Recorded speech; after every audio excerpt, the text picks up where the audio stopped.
Hello दोस्तों, एनजीआईटी official में मैं मितांशु पांडे आपका स्वागत करता हूं। हम यूपी पुलिस कांस्टेबल की बैच में पढ़ रहे हैं। मैं आपको गणित पढ़ा रहा हूं। कल हमने यूपी पुलिस कांस्टेबल के सिलेबस पे, उसकी भर्ती प्रक्रिया पे, 2013 में क्या पैटर्न था, 2018 में क्या पैटर्न था, इस पे चर्चा की थी। पेपर का टफनेस कैसे होता है, किस तरह से मैथ में क्वेश्चन आते हैं, इन सब बातों पर चर्चा की थी।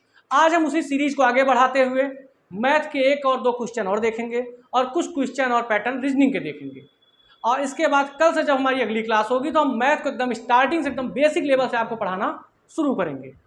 तो हम देखते हैं, कल हमने एक क्वेश्चन देखा था कि जिसमें उसने पूछा था कि 3 अंकों की सबसे छोटी संख्या ऐसी कौन सी होती है जिसको 13 से विभाजित किया जाता है तो पूर्णतः कट जाती है, लेकिन 16 से विभाजित किया जाता है तो कुछ शेष प्राप्त होता है, और वो शेष कितना प्राप्त होगा। इस क्वेश्चन को हमने सॉल्व किया था। बहुत ही आसान लेवल का क्वेश्चन था। कक्षा 3 के बच्चे जो होते हैं वो भी बड़ी आसानी से क्वेश्चन को लगा सकते हैं।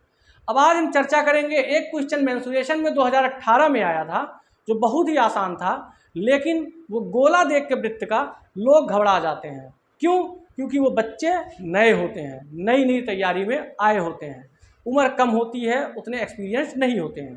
तो हम इस बात पे चर्चा करेंगे कि आखिरकार आपके अंदर वो कॉन्फिडेंस कैसे बिल्ड होगा, मैथ में आपको ये कॉन्फिडेंस कैसे आएगा कि हम 20 में 20 क्वेश्चन अटेम्प्ट करके आएंगे ही आएंगे। और दोस्तों इस बार इसलिए मैं आपको मेंसुरेशन का वो क्वेश्चन दिखाने जा रहा हूं जो 2018 में यूपी पुलिस में आया था और बेहद ही आसान क्वेश्चन था। और मैंने कल आपको बताया था कि सबसे टफ क्वेश्चन जो आता है वो कार्य एवं समय से, चाल समय दूरी से, रेल से आता है। इन सब चैप्टर से जो मैथ में आते हैं क्वेश्चन वो थोड़ा लेंदी होते हैं, वो पेन और पेपर लायक होते हैं और उन्हें आपको सॉल्व करना ही करना पड़ेगा। अब हम देखते हैं कि मेंसुरेशन का वो क्वेश्चन कौन सा था। मेंसुरेशन का वो क्वेश्चन था दोस्त सर्किल से। एक सर्किल थी जिसमें उसने कहा था कि सर्किल का जो व्यास है, मान लीजिए ये डी है, ये होता है सर्किल का सेंटर यानी वृत्त का केंद्र, और ये जो यहाँ इस एक किनारे से केंद्र से होते हुए दूसरे किनारे तक रेखा जाती है, इसी को हम क्या बोलते हैं? व्यास। केंद्र से एक किनारे को छूने वाली रेखा को हम क्या बोलते हैं? त्रिज्या। अर्थात यहाँ से लेके और यहाँ तक पूरा ये क्या है? आपका व्यास है। और जो यहाँ से इस पोजीशन से इस पोजीशन तक आपकी रेखा आ रही है, ये क्या है? आपकी त्रिज्या है। तो उसने पेपर में क्वेश्चन ये पूछा था कि अगर हम किसी वृत्त का कोई व्यास है, मान लेते हैं हम इसका व्यास डी है, और इसको हम कर देते हैं 2 गुना। व्यास को क्या कर दिया उसने? 2 गुना कर दिया। और प्रश्न में उसने कहा कि फिर आप हमको बताइए कि क्षेत्रफल क्या हो जाएगा। अब ध्यान देना है कि जो वृत्त का क्षेत्रफल होता है वो होता है पाई गुणे आर स्क्वायर। आर क्या है? वृत्त की त्रिज्या होती है। अर्थात अब समझने की बात है, अगर वृत्त का व्यास डी था और त्रिज्या आर थी तो आर बराबर क्या हो जाएगा? d/2 हो जाएगा। और अगर वृत्त का व्यास 2 गुना कर दिया गया तो त्रिज्या क्या हो जाएगी? फिर अब जो नई त्रिज्या बनेगी वो क्या बनेगी? 2d/2, अर्थात d से d कट गया। अब पहले जो पोजीशन होती है, अगर हम आर स्क्वायर को लेते तो इसको हम क्या लिखते? पाई इंटू d/2 का स्क्वायर, अर्थात ये हो जाता पाई d²/4। ठीक, लेकिन अब वृत्त की त्रिज्या क्या हो चुकी है? d। क्यों? क्योंकि इसने व्यास को 2 गुना कर दिया है। अब देखिए, जब वृत्त का व्यास 2 गुना हो गया तो वृत्त का क्या आ गया जो है क्षेत्रफल? Pi into d²। ये आपका नया क्षेत्रफल आया। अब परिवर्तन क्या आया? पहले क्षेत्रफल पाई d²/4 था, अब क्षेत्रफल आपका पाई d² हो गया है। अर्थात ये कितने गुना बढ़ गया? 4 गुना बढ़ गया। अब हम आपको इसे त्रिज्या के फॉर्म में समझाते हैं। कैसे? जैसे पहले क्या था? क्षेत्रफल हमारा पाई r² था। अगर व्यास 2 गुना हुआ तो त्रिज्या भी 2 गुना होगी, अर्थात क्या लिखेंगे इसको हम? पाई 2r का होल स्क्वायर। हमने त्रिज्या को 2 गुना कर दिया।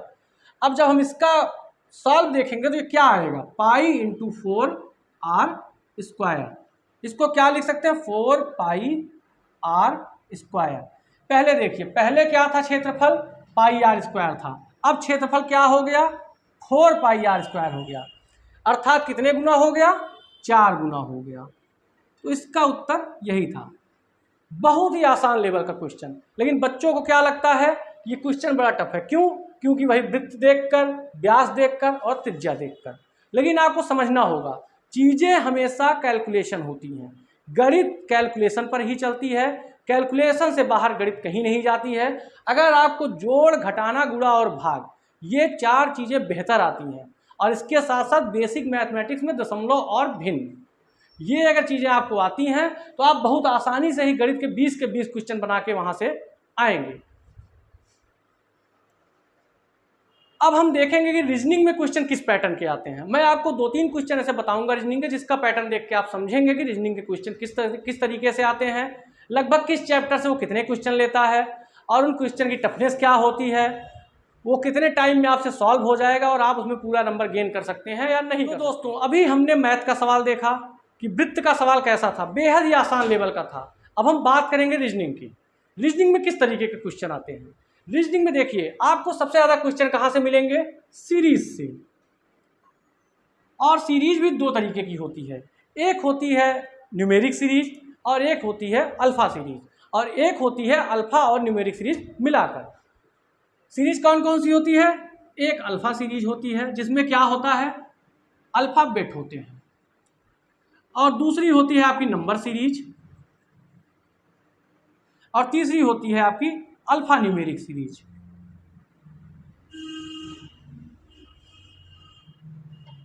ये 3 तरीके की सीरीज आपके एग्जाम में आती है और तीनों बेहद आसान होती हैं, बहुत ज़्यादा समय नहीं लगता। और सीरीज में सारा गेम किसका होता है, सीरीज में या तो चीज़ें घटेंगी, जुड़ेंगी, घटेंगी, या मल्टीप्लाई होंगी, या कहीं कहीं डिवाइड होंगी, स्क्वायर हो सकता है, क्यूब हो सकता है, ऐसी ही चीज़ें बनती हैं। सीरीज बहुत ही आसान होती है, लेकिन समझने की बात होती है। अगर सीरीज आपसे फंसी तो 2 सेकंड का क्वेश्चन, नहीं फंसी तो आप पूरे दिन करते रह जाइए। लेकिन अगर आप एक तरीके से करेंगे तो सीरीज आपसे फंसनी ही फंसनी है, और ये जो 5 से 7 क्वेश्चन सीरीज के आते हैं आप सारे के सारे क्वेश्चन अटेम्प्ट करके आएंगे। ये तो बात हुई सीरीज की। अब हम बात करेंगे कि सीरीज के अलावा और कौन से टॉपिक से वो ज़्यादा क्वेश्चन पकड़ता है। तो आइए देखते हैं और कौन कौन से टॉपिक से रीजनिंग में वो ज़्यादा क्वेश्चन पकड़ता है। क्योंकि रीजनिंग के कितने क्वेश्चन आपको मिलते हैं, 55 क्वेश्चन, सबसे ज़्यादा क्वेश्चन आपको रीजनिंग से मिलते हैं। अगर आपने सही तरीके से हिंदी, रीजनिंग, मैथमेटिक्स को पढ़ लिया तो जीएस अगर आप थोड़ा कम भी पढ़ेंगे तो भी आप 120 क्वेश्चन के आसपास बड़े आराम से पहुंच जाएंगे। और मेरा अनुमान है कि इस बार अगर आप 130 क्वेश्चन अटेम्प्ट कर लेते हैं तो आप 100% सिलेक्शन पा जाएंगे। इससे ज़्यादा कट ऑफ नहीं जाएगी। अगर जाती भी है तो पेपर आसान रहेगा तभी जाएगी, अन्यथा नहीं जाएगी। तो पेपर आसान रहेगा तो आप भी 140 तक पहुँचेंगे, 145 तक पहुँचेंगे, 148 तक पहुँचेंगे, कोई समस्या नहीं होगी। क्योंकि इतने टफ क्वेश्चन जो है यूपी पुलिस कांस्टेबल में नहीं आते कि आप उसे कर नहीं सकते हैं। तो दोस्तों अब हम देखते हैं कि रीजनिंग में आगे कौन कौन से चैप्टर और वो सबसे ज़्यादा। अभी हमने दोस्तों सीरीज की बात की। सीरीज से 5 से 7 क्वेश्चन बहुत आसानी से यूपी पुलिस कांस्टेबल के एग्जाम में आते हैं। अब और क्वेश्चन कहाँ से आते हैं, 2 से 3 क्वेश्चन आपको डायरेक्शन एंड डिस्टेंस से मिलेंगे। डायरेक्शन एंड डिस्टेंस,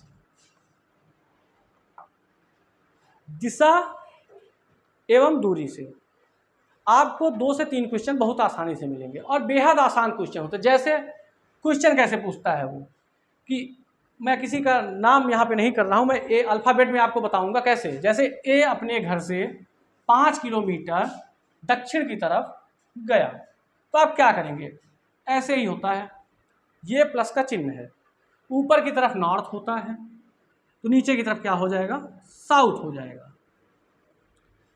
और जब नॉर्थ और साउथ होता है आप नॉर्थ से साउथ की तरफ मुंह करके खड़े हो जाइए। आपके लेफ्ट हैंड में जो दिशा होगी वो क्या होती है, ईस्ट होती है, अर्थात पूर्व, उत्तर, दक्षिण, पूर्व, और बचा क्या अब आपका, पश्चिम। अब एक लाइन ऐसे होती है, एक लाइन ऐसे होती है, इसमें कुल 8 दिशाएं होती हैं।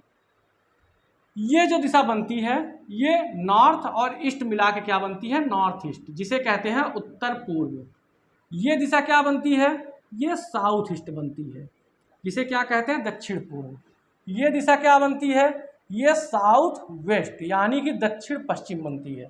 ये दिशा क्या बनती है? ये दिशा आपकी नॉर्थ वेस्ट यानी कि उत्तर पश्चिम बनती है। ये बात हो गई दिशा की। अब आप देखिए प्रश्न, उसने कहा कि ए अपने घर से 5 किलोमीटर दक्षिण की तरफ चलता है। आपको एक बिंदु मान लेना है और वहां से नीचे की तरफ 5 किलोमीटर बना लेना है। फिर वो कहेगा कि ये जिस बिंदु पे पहुंचता है वहां से बाएं घूम जाता है और वो 7 किलोमीटर जाता है। आपको ऐसे बना लेना है, यहाँ से बाएं घुमाना है और आपको यहाँ 7 किलोमीटर बनाना है। 7 किलोमीटर, आपको पूरा 7 किलोमीटर नहीं चल के जाना कि आप एग्जाम हॉल से निकलिए और अपने घर पहुँच जाइए, ऐसा नहीं करना है आपने। आपने ये जो 5 की लाइन एक रेशियो में खींची है, इसी से थोड़ा बड़ी लाइन खींच के आपको 7 बना लेना है, ताकि जब आप उसका फिगर ड्रा करें तो आपको कैलकुलेशन में कोई दिक्कत ना हो। क्योंकि अगर आपने 5 की लाइन बड़ी खींच के 7 की छोटी खींच दी तो आपका फिगर सही नहीं बनेगा और फिर आप सही से कैलकुलेट नहीं कर पाएंगे अगर चीज़ें कभी कैलकुलेशन की आ गई तो। फिर यहाँ से ये कहेगा कि ए जो है दाहिने हाथ पे घूमा और यहाँ से ये फिर से 7 किलोमीटर चला। फिर अब आपसे यहाँ से वो कई क्वेश्चन पूछ सकता है कि ए अब अपने प्रारंभिक स्थान से किस दिशा में खड़ा है, ए अपनी प्रारंभिक स्थान से कितनी दूरी तय कर चुका है, ए अपने प्रारंभिक स्थान से कितना विस्थापित हुआ है, या ए इस पॉइंट से जब यहाँ पे मान लिया किसी x पॉइंट से चला था फिर y पे आया था फिर z पे, तो x और z के बीच की दूरी क्या होगी। यही छोटे छोटे क्वेश्चन आपसे वो पूछेगा जो कि बेहद आसान होंगे। अगर आप सही से पढ़ेंगे तो बहुत आसानी से आप इसको सॉल्व कर लेंगे। किसी समस्या की डिस्टेंस की बात थी और कुछ चैप्टर बड़े हैं जिनमें से क्वेश्चन पूछता है, हम उस पर डिस्कशन करते हैं। हमने आपसे चर्चा की कि वो आपसे सीरीज से क्वेश्चन पूछता है, आपसे डायरेक्शन डिस्टेंस से क्वेश्चन पूछता है, आपसे वो कोडिंग डिकोडिंग से क्वेश्चन पूछेगा, आपसे कुछ क्वेश्चन वो पूछेगा जो लॉजिकल बिल्कुल होंगे, जिसमें आपको सत्यता माननी पड़ेगी, स्टेटमेंट टाइप के क्वेश्चन होंगे, वो भी क्वेश्चन बेहद आसान होते हैं, वो ट्रिकी क्वेश्चन होते हैं। मैं आपको उन सबकी ट्रिक समझाऊंगा, लेकिन जब मैं रीजनिंग पढ़ाना शुरू करूंगा तो उसके साथ मैं आपको ट्रिक समझाऊंगा। क्योंकि अगर मैं प्रीवियस ईयर ही बताता रहा तो कम से कम 6 से 7 लेक्चर 8 लेक्चर लग जाएंगे मुझे प्रीवियस ईयर बताने में। तो हम पहले कुछ चैप्टरों को पढ़ेंगे, फिर हम उस पर प्रीवियस ईयर डिस्कस करेंगे, कुछ प्रैक्टिस सेट के क्वेश्चन डिस्कस करेंगे। अगर आपके पास प्रैक्टिस सेट नहीं है तो आप किसी भी प्रकाशन की प्रैक्टिस सेट ले लीजिए जिसमें आपको प्रैक्टिस करने के लिए क्वेश्चन मिल जाए, और कोशिश कीजिए अगर आपको चैप्टर वाइज प्रैक्टिस सेट किसी प्रकाशन का मिलता है तो आप उसे लीजिए, ताकि जो चैप्टर मैं आपको पढ़ाता जाऊँ उस चैप्टर की प्रैक्टिस आप उसमें करते जाइए और बेहद आसानी से आप मैथ और रीजनिंग को सीख जाएंगे और बेहद आसानी से आपके लगभग 75 क्वेश्चन सही होंगे। और समझ लीजिए 75 क्वेश्चन मतलब होता है कि 50% पेपर आपने सॉल्व कर लिया। बचे 50% में हिंदी और जीएस है, जिसकी क्लासेस यहाँ पे उपलब्ध होंगी। आपको जो भी सर आएंगे बेहतर रहेंगे, वो आपको पढ़ाएंगे अच्छे से।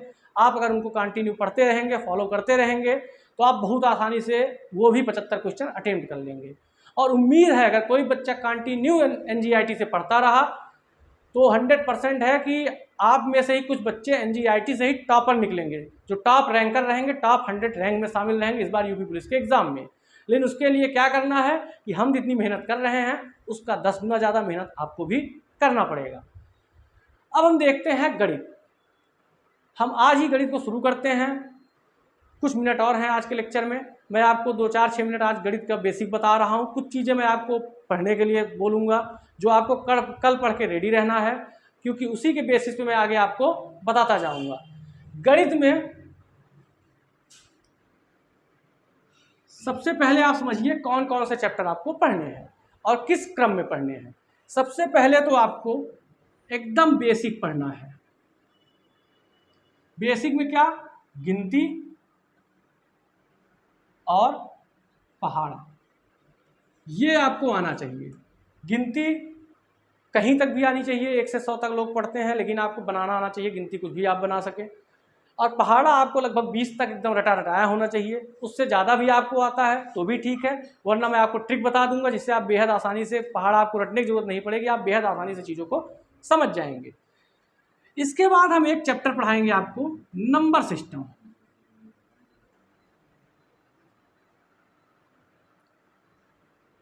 जिसका तात्पर्य होता है संख्या पद्धति। नंबर सिस्टम में हम कई चैप्टर्स को कवर करेंगे। नंबर सिस्टम में हम आपको सिंप्लीफिकेशन पढ़ाएंगे। सबसे पहले हम आपको इसमें पढ़ना है। नंबर सिस्टम में हम सबसे पहले आपको दशमलव पढ़ाएंगे, फिर भिन्न पढ़ाएंगे, फिर उसी के साथ हम आपको बॉड मास पढ़ाएंगे। बॉड मास के साथ हम आपको सिंप्लीफिकेशन यानी सरलीकरण पढ़ाएंगे। सरलीकरण के साथ ही, सरलीकरण में ही जो इंक्लूड होता है, हम आपको करड़ी पढ़ाएंगे, वर्गमूल, वर्ग, घनमूल, घन, इन सभी को इसी नंबर सिस्टम में हम आपको पढ़ाएंगे। ये 2 चैप्टर जब आपके खत्म होंगे तो एक चैप्टर हम चलाएंगे लासा और मासा का, यानी कि LCM एंड SCF। ये चैप्टर बहुत जरूरी चैप्टर है जिस पे आपके कई चैप्टर बेस्ड होते हैं। लासा मासा पढ़ने के बाद हम कोशिश करेंगे इसी के साथ आपको एवरेज पढ़ा दिया जाए, औसत। ये 4 चैप्टर आपके एकदम बेसिक के हैं। ये 4 चैप्टर जब आप पढ़ लेंगे तब आप कैलकुलेशन करने लायक बहुत आसानी से हो जाएंगे। उसके बाद हम औसत पढ़ने के बाद हम शुरू करेंगे प्रतिशत। प्रतिशत के साथ हम साधारण ब्याज, चक्रवृद्धि ब्याज, लाभ हानि और बट्टा, इन 4 चैप्टरों को प्रतिशत के साथ हम निपटाएंगे। आज के लिए इतना ही काफ़ी है। कल हम आपको जो बचे हुए चैप्टर हैं उनको डिस्कस कर लेंगे और कल आपको गिनती और पहाड़ा तैयार रखना है और कल से हम आपका नंबर सिस्टम शुरू करेंगे। तो धन्यवाद दोस्तों, आप लगातार NGIT पे बने रहिए। आपको यूपी पुलिस कांस्टेबल की सभी बैच मुफ्त प्राप्त होगी। सारे सब्जेक्ट इसमें पढ़ाए जाएंगे आपको। आप अपनी तैयारी आज से ही बेहतरीन तरीके से शुरू कर दीजिए। आप फॉर्म आने का इंतजार मत कीजिए, आप एग्ज़ाम होने का इंतजार मत कीजिए, एडमिट कार्ड का इंतजार मत कीजिए, क्योंकि फॉर्म आएगा, एग्ज़ाम होगा, आपको एग्ज़ाम देना है, आपका रिजल्ट भी आएगा। तो उसके लिए आप आज से प्रिपेयर रहिए, आज से पढ़ना शुरू कीजिए, अन्यथा आपको देर हो जाएगी और फिर आप पछताएंगे और फिर यही सोचेंगे कि अगर हम पढ़ लिए होते तो इस बार की 56,000 वैकेंसी में एक सीट हमारी भी क्लियर हो जाती। क्योंकि इस जीवन में नौकरी सबसे ज़्यादा ज़रूरी है। आजकल प्राइवेट नौकरियां उतनी नहीं हैं। अगर आप मेहनत करेंगे तो सरकारी भी बहुत कम ही निकलती हैं। जो निकली हैं उनको आप ले लीजिए, क्योंकि आपके जैसे बहुत सारे बच्चे हैं जो बाहर रह के पढ़ रहे हैं, जो पहले से पढ़ रहे हैं। क्योंकि OBC और SC कैटेगरी में 26 साल एज है, तो 26 साल में बहुत बच्चे ऐसे हैं जो 6-6 साल से बाहर रह के तैयारी कर रहे हैं। तो आपको उनसे मुकाबला करना है तो आपको उनसे ज़्यादा पढ़ना पड़ेगा। बहुत बहुत धन्यवाद दोस्तों। कल हम मिलेंगे आपको नए लेक्चर के साथ और हमारा कल का टॉपिक होगा नंबर सिस्टम। और आपको ध्यान रखना है कि आपको गिनती और पहाड़ा ये रटना है। पहाड़ा 1 से लेकर 20 तक आपको तैयार होना चाहिए और गिनती 1 से 100 तक। जिसको गिनती ना आती हो आज वो कक्षा 1 की किताब ले लेगा, उसमें से गिनती पढ़ लेगा या फिर अपने घर पे किसी से पूछ गिनती पढ़ लेगा। पहाड़ा नहीं भी तैयार होता है तो मैं कल आपको ट्रिक बताऊंगा कुछ ऐसी जिससे पहाड़ा आप आसानी से तैयार कर लेंगे। तो बहुत बहुत धन्यवाद दोस्तों। कल मिलते हैं हम आपसे NGIT ऑफिशियल के चैनल पर। धन्यवाद।